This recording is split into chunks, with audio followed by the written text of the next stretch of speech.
Welcome back to Mexico Relocation Guide. My name is Mariana, and my special guest today is my friend and client Patrick, who wants to share with you guys his experience living in Atlixco, Puebla in Mexico. I hope that you guys enjoyed this video, and Patrick, thank you so much for sharing your story with us. 1, 2, 3, 4.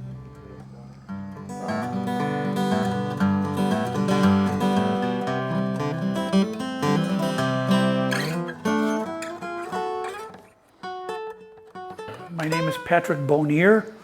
I was born and raised in Milwaukee, Wisconsin, but lived most of my life in Minnesota, and that's where I moved from.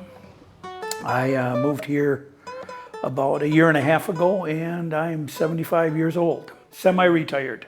I live in Atlixco, Puebla in Mexico for a couple of reasons. One was because I wanted to work less, and I could afford to work less if I lived in Mexico, especially in an area like Atlixco.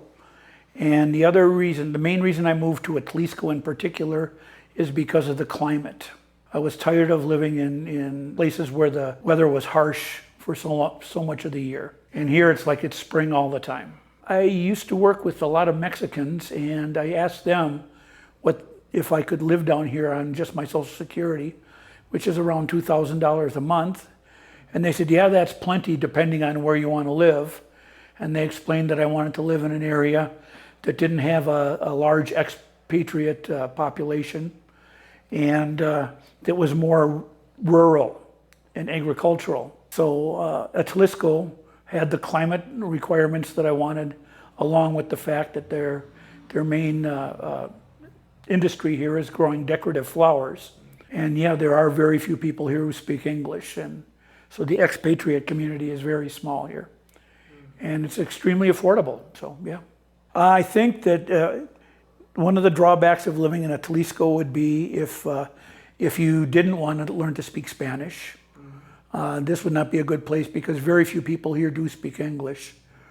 Although all of a sudden you'll run across somebody who's extremely bilingual, and a lot of the younger children are. They're taught English from early grades. But a person my age doesn't run into those that often. And the other big drawback here is if you're having mobility issues, like if you need a wheelchair or something like that. The sidewalks here tend to be pretty hazardous, as are the roads, and it's just not real friendly to people who have a difficult time getting around. I actually use Nordic walking sticks when I'm walking around, and I walk a lot. And I don't know if I absolutely need the walking sticks, but I feel a little better when I have them. If you want to be immersed in Mexican culture, it's a great place. The people here are really friendly. Actually, every place I've been in Mexico, people have been really friendly. Like if I get on a combi, which is a small bus, you get on, everybody says good morning to you or good afternoon. Everybody thanks the driver when you get on and off. It's very outgoing. I greet people on the street all the time, and everybody always smiles and greets me back. So it's a very open and welcoming place. I'm living in a nice house that's in a courtyard with a couple of other places, but it's pretty much a standalone house. It's 2 floors plus a rooftop patio, and I have 3 bedrooms and 2 baths, a small kitchenette, and a dining area and living area. And my rent is 5,800 pesos a month, which at today's exchange rate is around $315, I want to say, 310, 315, right around there. Yeah, my lights are about $265 a month. My water is $150. So together that's like about 400. So, what is that? $20 for lights and water. Gas is $385 per month. So another, $20 or so. My internet, I overpay for that because I use it for work and I want to make sure that I have plenty of bandwidth. Yeah. And so I pay 900 pesos for that. and that's about $45 or so. My phone is $450, 450 pesos, which once again is about $22, $23. You know, I take courses online and you know, I have Amazon Prime. So all my subscriptions add up to about $1,500 a month. And I pay a lady to come in and clean my house, 350 pesos, so $17 or $18. And that's every week. Did I say my subscriptions were $1,500? It's 1,500 pesos. Yeah, pesos, yeah. which is like $80, 75 or $80. So it's a little under 11,000 pesos, yeah. Which is, you know, under $600. You know, 550, 600, right around there. I have a vegan diet, so I eat mostly fruits and vegetables, plant-based. I mean, it's a whole foods based. I don't buy any canned beans, but just because I don't feel like cooking them. But I buy my fruits and vegetables at the mercado, which is here on Tuesdays and Saturdays, and it costs between 150 and 250 pesos once or twice a week for me to get my fruits and veggies. So I'd say in the course of a month, probably under 1,200 pesos for all the fruits and veggies that I eat in a month. And then once or twice a month, I have to go to the grocery store to buy things like rice and sauces and spices and things like that. You know, if I want potato chips or something like that, cookies, breakfast cereal, almond milk, you know, soft drinks, you know, I will do that a couple times a month. And that usually comes to around 1,000 to 1,500 pesos. So another 3,000 pesos a month for that. 3,000 pesos a month is about $150. So out of my Social Security, I budget $1,500 to live. And I still have, you know, $700 or $800 every month after I pay everything that I need to. Rent everything, rent food, everything. It's a very doable life, you know, for an active senior like me.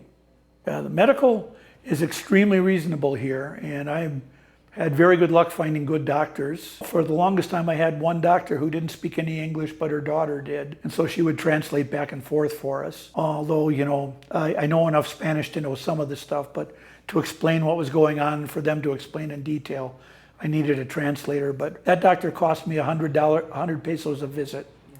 And I usually tipped her 100 pesos, so it cost about $20 or $10 a visit. Recently, a new doctor started a practice just a block and a half away from my house, and she charges 250 pesos a visit. But she lived quite a bit of her life in the United States and speaks perfect English. And so we don't need an interpreter there. Every time I go to the doctor, it's about, you know, $15 maybe, you know, under 15. And my medication is cheaper or the same price as I used to pay in the United States, and that would be with my health insurance in the United States. And here, of course, my Medicare doesn't work down here. I mean, I still have it. And I have my Medicare Advantage plan. Just in case I need something major, I can go back to the States and have that done on my insurance. But it doesn't work here, so I pay cash for everything. And I have had excellent service from the doctors. I have found all but one of the medications that I needed down here. Very reasonable and very, very good care. I'm very happy with my health care. There are hospitals in town. I have not been to one, but one of my friends had to have an operation in the last year, and he was very impressed with both the service and with the cost. He felt that it cost him less to pay cash down here than it would have when he was living in the United States and had insurance. His deductible would have been more than his cash price down here. Occasionally I use the public transportation here, which is like a large van called a combi, and that usually costs under $0.50, about 8 pesos or 6 pesos, depending on which one I take. And if I have a lot of stuff to bring back from the grocery store, it costs me about 60 pesos to take an Uber, so that's like $3. And then, you know, I usually tip another $1, so $4. And I don't think there's any place in Atlixco that I could go that would cost more than, you know, $7 or $8 to get there with tip. Uber and Didi and I can't think of the other one. There's another ride share here. Taxis are more expensive, but then again, if you're nervous, they're a little safer. I've never had an issue with an Uber driver, but I'm a mean-looking gringo, so yeah. who's going to mess with me? When I moved here, I used a facilitator that I found through the Mexico Relocation Guide, Martha, and she helped me with all the immigration stuff. And when I first got here, I told her, well, I stayed at an Airbnb for the first month, and I said, you know, I would really like to find a permanent place before the end of the month is up, because of course the Airbnb was expensive. And I told her what my budget was, and she helped me, and we found places on Facebook Marketplace. We found 4 of them that looked possibly usable, and only 2 of them were we able to make an appointment with. The first one had it was okay, but it had, the restroom was in a separate building from the house. It wasn't an outhouse, it was a modern bathroom, you know, modern shower and everything, but you just had to walk outside to get there. And I'm being an old guy, I have to get up a couple times at night to use the restroom, so that was a deal breaker.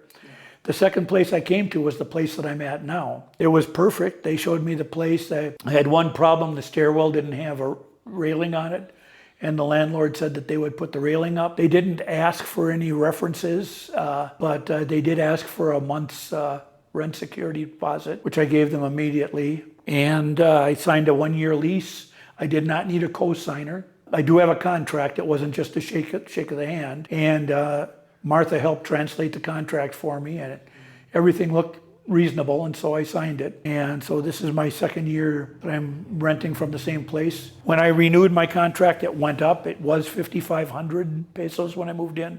Now it's 5,800. But once again, that's $1.50 difference. They didn't ask me for any references. They just, you know, my ID, my temporary resident card, and then we signed a contract, a legal contract. This place was totally unfurnished. And unfurnished in Mexico, or at least in Atlixco, means no stove, no refrigerator. You do have a sink. There are no closets in the place. There are places that have closets and have come with all that stuff. This one didn't. But to me, it was worth it to pay a small amount to buy what I needed. Now I have it if I move, you know, if I ever have to move, I have all the furniture I need, so I don't have to worry about it. And I've been extremely happy with this place. It had everything I needed. And the landlady has been extremely easy to work with. Yeah. I was in a very hyper-scheduled atmosphere with my job in Minneapolis. I had the kind of job, I was a janitorial manager, and I was on call 24 hours a day, 7 days a week. Besides that, I had a lot of meetings I had to go to. I had a lot of paperwork to fill out. When I moved here, I was able to keep on working for that company part-time, just doing computer work, but obviously I'm no longer on call 24 hours a day because it's a long drive from here to Minnesota. That went away immediately. And then besides that, I just really fell into the Atlixco atmosphere of life can work a little slower. It might take me an hour to walk to the big supermarket, but I have an hour. I don't have any place I have to be. And if I don't go today, I can go tomorrow, you know. And I've gotten used to the fact that sometimes if people say they're going to be here this afternoon, it might mean they're going to be here 2 days from now in the morning. But it's fine with me. Yeah. I understand that that's how it's going to be, you know. But so far, everybody's been very reliable. I mean, you know, I haven't had any problem with people just not showing up. And most of the time, if they don't show up when they're supposed to be here, they will give me a call. But I've had like cable people out and things like that. And the blacksmith who installed the rails for my stairs and stuff like that. Always been very polite, always ask for permission to come in, you know. And I just love the friendliness of it, you know. In Minnesota, I would never greet people that I don't know on the street, but here I almost always do. When you get on a combi bus here, everybody says good morning, good afternoon to you. Everybody thanks the driver when you get off, you know. It's a whole different lifestyle. And I embrace it, I love it. I was very fortunate. I'm one of those people who likes to over-research everything. You know, when you research something new and you know you don't know anything about it, it takes a while to figure out what information on the internet is right and what information is BS. Like within the first hour of me actually, I said, I made up my mind, I am going to Mexico and I have to figure out how to do this. And that means everything from immigration to finding the place I wanted to live because I knew nothing. Like within the first hour, I found the Mexico Relocation Guide, and I read through all of the free stuff that's on the site.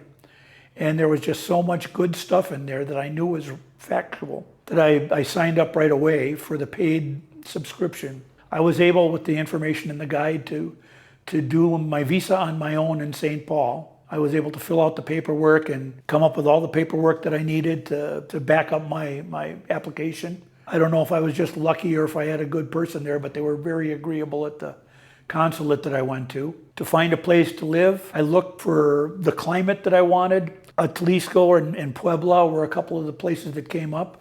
And so I went to the Mexico Relocation Guide and looked up the guided tours and stuff and found Atlixco. Found Puebla, I looked at both of them, and I decided that Atlixco was exactly what my Mexican friends were telling me that I needed. It had the eternal springtime climate that I wanted, and it had the price point that I wanted. You know, it was economically feasible. And so I came down for a 3-day tour with Martha. She took me around. She took me to a couple rental places so I could see what was for rent and for how much it would cost me. And I decided at that point that I was moving, and 3 months later I moved down. And so from the time I first looked at Mexico Relocation Guide till the time I was living here was about 6 months total. Well, definitely do know what you want when you move to Mexico, number one. Know what you're looking for, because what I was looking for is not what most people are looking for. Because like I'm an alcoholic, I don't drink, so I didn't look at the nightlife at all. There might be a very vibrant nightlife here, I have no idea, because I don't go to the clubs. I don't normally go to restaurants very much, but there are, like I think in most places in Mexico, there's a restaurant every 20 feet, you know. There's a taqueria or something, you know. But I knew what I wanted when I came here. I did my research, and a lot of that was through the Mexico Relocation Guide. But there's other ways if you can't do it, but it definitely saved me time. But if you don't want to learn to speak Spanish, that's a very small area you got to do. I knew that I was going to have to learn to speak Spanish to live here. And I definitely wanted to do that. You know, like I say, do your research, but for sure, know in your heart what you really want. Because everybody I've heard that's come down here and hasn't been happy didn't really understand what they wanted when they came to Mexico. They were coming down here with a dream of a perfect place, and they didn't define what that dream was. You know. You're welcome. Thank you for talking with me. I appreciate it. It's my daydreaming day. My mind's melting away. Got no purpose, no dragons to slay. It's my daydreaming day. No to-dos that can't wait. Taking myself on a date. Burn my calendar, wipe off my slate. It's my daydreaming day.